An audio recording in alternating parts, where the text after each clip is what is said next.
Hola, un gusto saludarte. Hoy hablaremos sobre las promesas de Dios. Él nos da para ayudarnos a someter nuestras voluntades de mejor manera y sobre todo para confiar y depender de su poder en todo momento. Por lo tanto, una promesa no provoca que Dios se doblegue hacia lo que nosotros deseamos, sobre todo si aquello está contra sus mandatos, sino todo lo contrario. Debemos siempre seguir su camino y sus designios, porque sólo así obtendremos paz y gozo en nuestros corazones. Bienvenidos a Tiempo de Paz.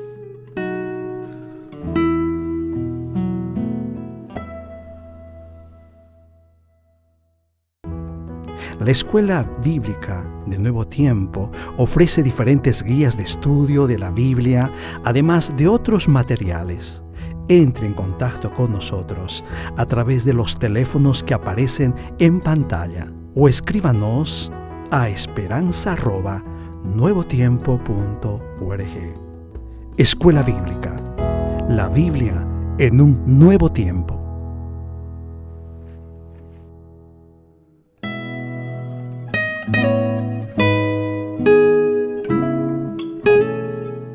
Reciban un fuerte abrazo y que Dios les pueda bendecir a cada uno de ustedes que dedican ese tiempo para encontrarse con el Señor y estudiar su palabra a través de Tiempo de Paz. Quisiéramos ahora orar para poder pedir la bendición de Dios sobre nosotros. Amado Señor, queremos que tu promesa de estar con cada uno de tus hijos cuando te invocan se pueda cumplir con nosotros en esta oportunidad. Ven a morar en nuestros corazones, ven a morar con nosotros y guíanos, condúcenos, Señor, en todo lo que hemos de estudiar en esta hora. Lo rogamos en los méritos de Cristo Jesús. Amén. Nosotros hemos iniciado ya el estudio de algunas promesas que el Señor nos ha entregado a través de las Sagradas Escrituras y que son promesas de vida para nosotros. La primera que estudiamos tuvo relación con la presencia del Señor. Buscar a Dios. No importa nuestra condición, si estamos lejos del Señor, si estamos quizás en una situación un poco de indiferencia frente al Señor o estamos deseosos de encontrarnos con Él. No importa. Lo que sí importa es que podamos ir a Él y podamos encontrarnos con Él para pedir su presencia, que nos inunde. Ahora, en esta oportunidad vamos a estudiar otra promesa. Una vez que la presencia del Señor viene hasta nosotros, que ya vimos el significado de esto, también esa presencia obra en nosotros algo que es fundamental para cada hijo de Dios. Me estoy refiriendo a la salvación. Y quiero invitarles para que ustedes me puedan acompañar en el estudio de la palabra en esta hora. Quiero invitarles para que puedan abrir la palabra del Señor en Hechos de los Apóstoles. Hechos de los Apóstoles. Quiero que podamos estudiar los versos 1 en adelante del capítulo 4. Voy a repetirlo para que usted lo busque con calma allí en su hogar, en su oficina o donde esté. Capítulo 4 del libro Hechos de los Apóstoles para estudiar los versos 1 en adelante. Pero antes de leer estos textos, necesito contar, aunque sea por algunos minutos, qué es lo que sucedió para que podamos entender luego los textos que vamos a leer. Y voy a invitarles, si así lo desean, para ir al capítulo 3. Capítulo 3. Dice la palabra que Pedro y Juan subían juntos al templo y se encontraron con un hombre que era cojo. En realidad no podía caminar como corresponde. Este hombre pedía limosnas en la puerta del templo y le pidió limosnas a Pedro y a Juan. Entonces, dice el verso 4, Pedro con Juan, fijando en él los ojos, dice la palabra que le dijo: míranos, míranos, pon tu atención en nosotros. Entonces Pedro siguió atento a lo que estaba sucediendo con este hombre cojo. Él, el cojo, los miró atento, esperando recibir alguna limosna de ellas. Pero se encontró con una gran sorpresa, porque Pedro no le dio una limosna. Le dijo: no tengo plata ni oro, pero lo que tengo te doy. En el nombre de Jesucristo de Nazaret, levántate y anda. En realidad, Pedro estaba haciendo la obra maravillosa de nuestro Señor Jesús, salvando físicamente, sanando físicamente a este hombre. No le estaba dando una limosna, no le estaba dando dinero, pero sí le estaba entregando, le estaba dando lo que era más valioso para él. Le estaba dando su salud, la recuperación de ese bien como era la sanidad de sus piernas o pierna y poder caminar. Y dice la palabra en el verso 8 que él se puso en pie y anduvo y entró con ellos en el templo. Entró con ellos en el templo. Por supuesto, después de la sanidad, continuó todo como, digamos, casi en forma normal, porque Pedro comenzó a predicar. Pero la gente estaba mirando a este hombre, el que pedía limosnas. Ahora ya no estaba afuera, había entrado al templo con ellos y en realidad estaba bien, estaba sano. Y sigue diciendo la palabra en el capítulo 4, que le había invitado a poder buscarlo, de Hechos de los Apóstoles, verso 1 en adelante. Mientras ellos hablaban al pueblo, vinieron sobre ellos los sacerdotes con el jefe de la guardia del templo y además los saduceos, resentidos de que enseñara al pueblo y anunciara en Jesús la resurrección de entre los muertos. En realidad, estaban predicando, estaban hablando entre ellos, le estaba enseñando al pueblo que estaba dispuesto a escucharles, y de un momento a otro, ya el cojo no fue lo más importante. El mensaje realmente era importante. La gente comenzó a escuchar que Jesús había resucitado, que Jesús había resucitado de entre los muertos. Y llegan los sacerdotes y entre ellos un grupo de saduceos. Estos no creían en la resurrección. Por lo tanto, llegan todos allí y comienzan a escuchar lo que estaban hablando tanto Pedro como Juan, y poco a poco comenzaron a preocuparse porque estaban enseñando, entre paréntesis, cosas que ellos no estaban de acuerdo o ellos no estaban enseñando. Y termina diciendo el verso 4 que ellos creyeron. Ellos creyeron. Muchos. En realidad menciona una cantidad.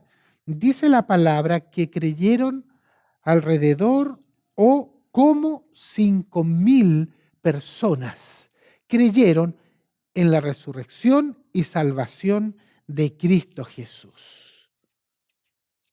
Todo esto es importante, ¿por qué? Porque en realidad fueron llevados a la cárcel y al otro día son llevados ante el Sanedrín. Cuando estaban allí, les preguntan los dirigentes del Sanedrín, Anás, Caifás, ¿con qué potestad, verso 7, con qué potestad o en qué nombre habéis hecho vosotros esto? ¿En qué nombre, con qué potestad, con qué autoridad, con qué poder habéis hecho esto? Entonces, Pedro, lleno del Espíritu Santo, les dijo: gobernantes del pueblo y ancianos de Israel, puesto que hoy se nos interroga acerca del beneficio hecho a un hombre enfermo, no olvidemos que habían ellos sanado a este hombre cojo que estaba enfermo, de qué manera éste ha sido sanado, sea notorio a todos vosotros y a todo el pueblo de Israel que en el nombre de Jesucristo de Nazaret, a quien vosotros crucificasteis y a quien Dios resucitó de los muertos, por él este hombre está en vuestra presencia sano. Miren, en el nombre de Jesucristo de Nazaret, este hombre fue sanado.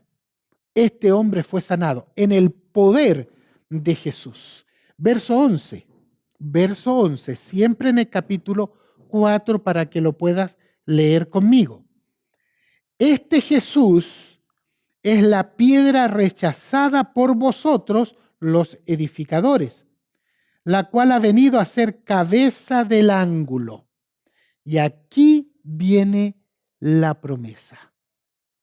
En realidad, aquí tanto Pedro como Juan frente al Sanedrín, estaban ellos allí resaltando la sanidad de este hombre cojo, porque de alguna u otra forma, al ser interrogados, ellos tenían la oportunidad de poder dar testimonio de Jesús.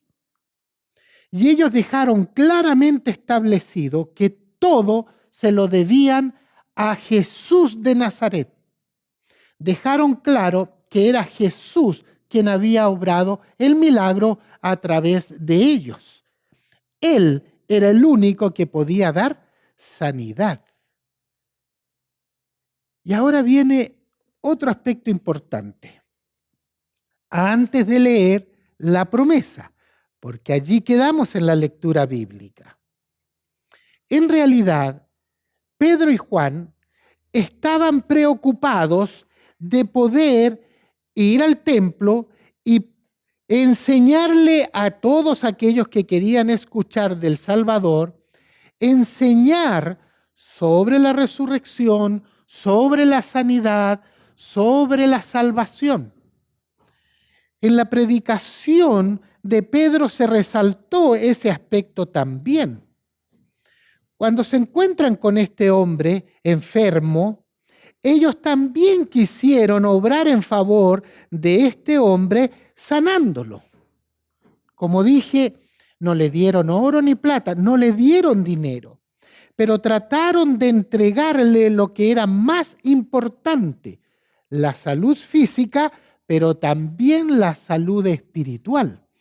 Ellos tenían presente que la salud espiritual era lo más valioso para ese hombre cojo o enfermo.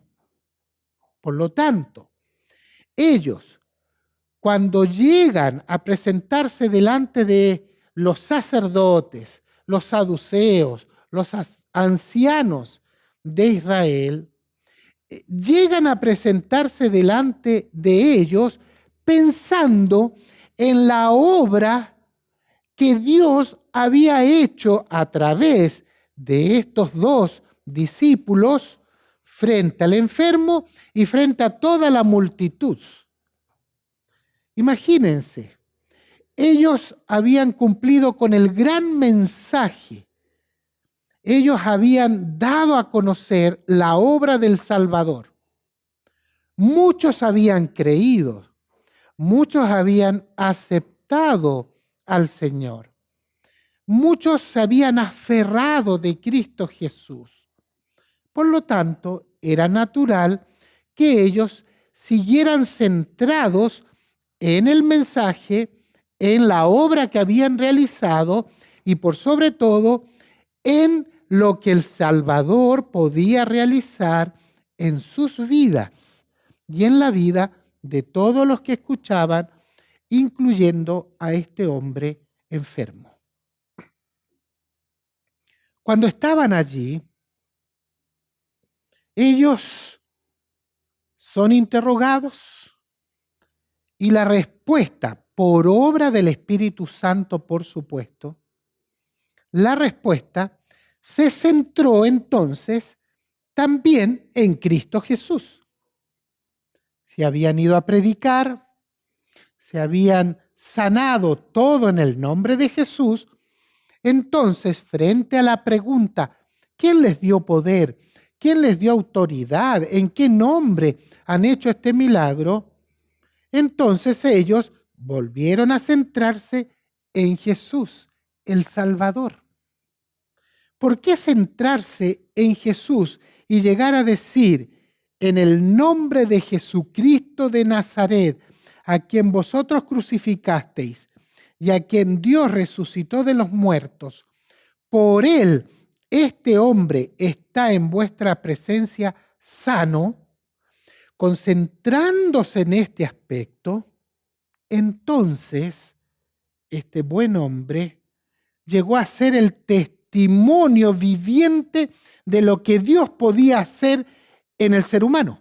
Y ellos resaltaron a Jesús, resaltaron a Dios que sí podía obrar conversiones, transformaciones del corazón, pero también podía obrar la sanidad como lo había hecho en ese hombre enfermo que ellos ahora estaban mirando que estaba sano.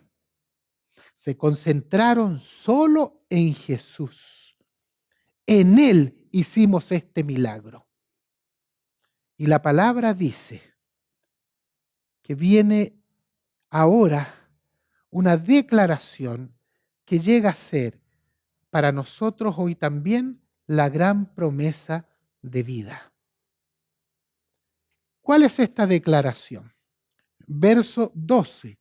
Por favor, que en tu Biblia también este verso pueda estar resaltado.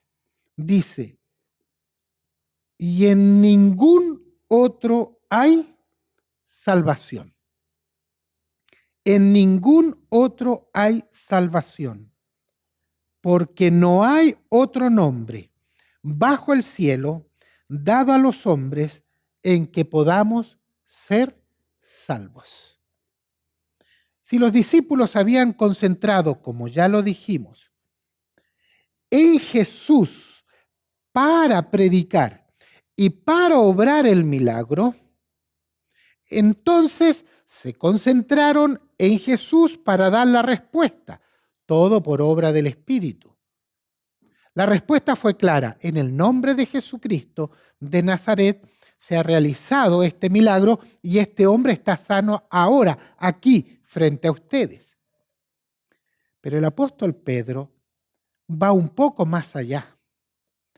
En realidad, Jesús, que era el centro de la vida de los discípulos, el centro de la vida de los nuevos creyentes, el centro de la vida de este hombre cojo que ahora había sido sanado, Jesucristo era el único entonces que podía obrar no solo transformaciones y sanidad, sino podía obrar la salvación en el corazón del hombre.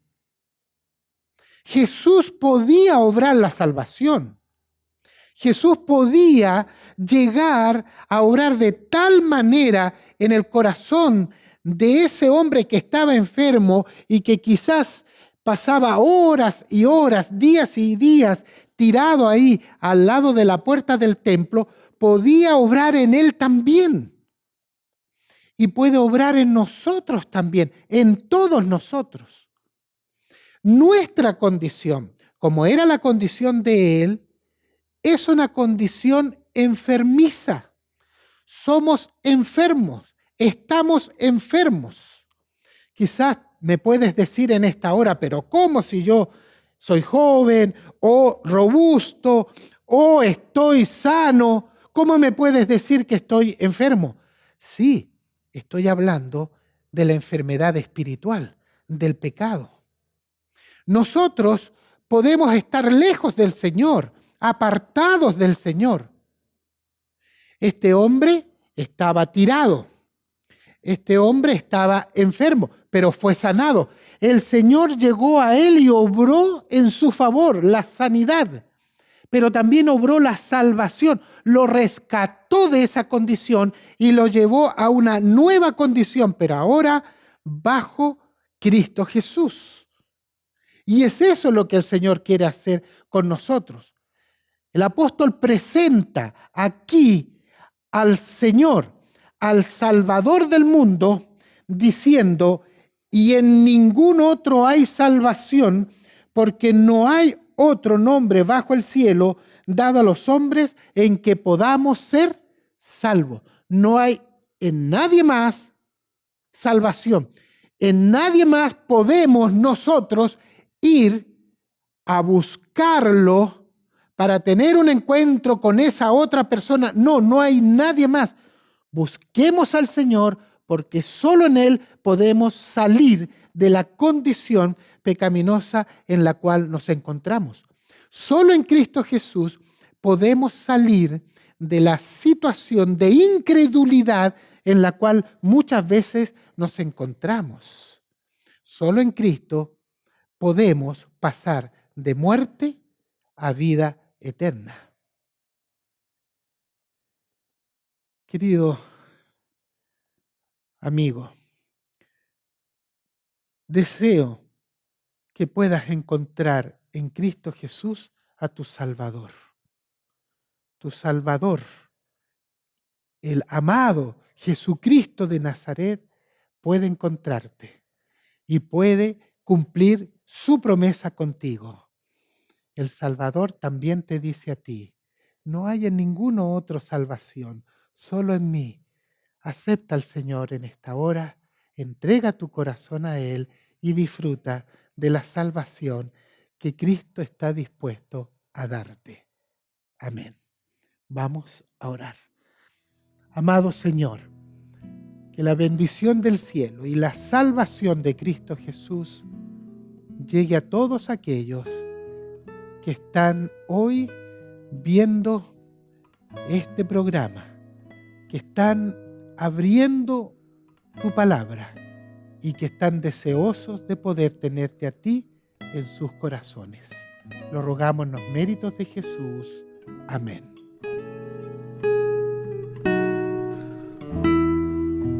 Gracias por acompañarnos. Espero hayas disfrutado este capítulo y que el mensaje de hoy haya llenado tu vida espiritual.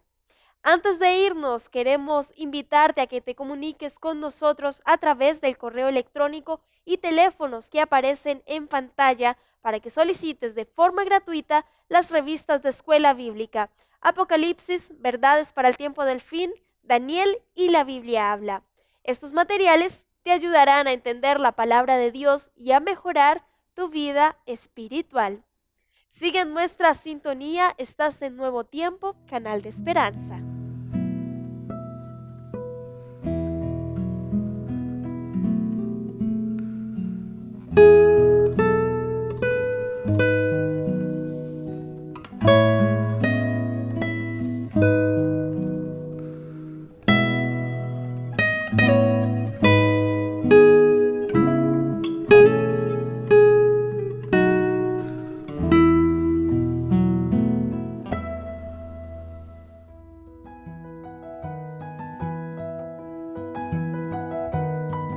entre en contacto con nosotros a través de los teléfonos que aparecen en pantalla o escríbanos a esperanza@nuevotiempo.org.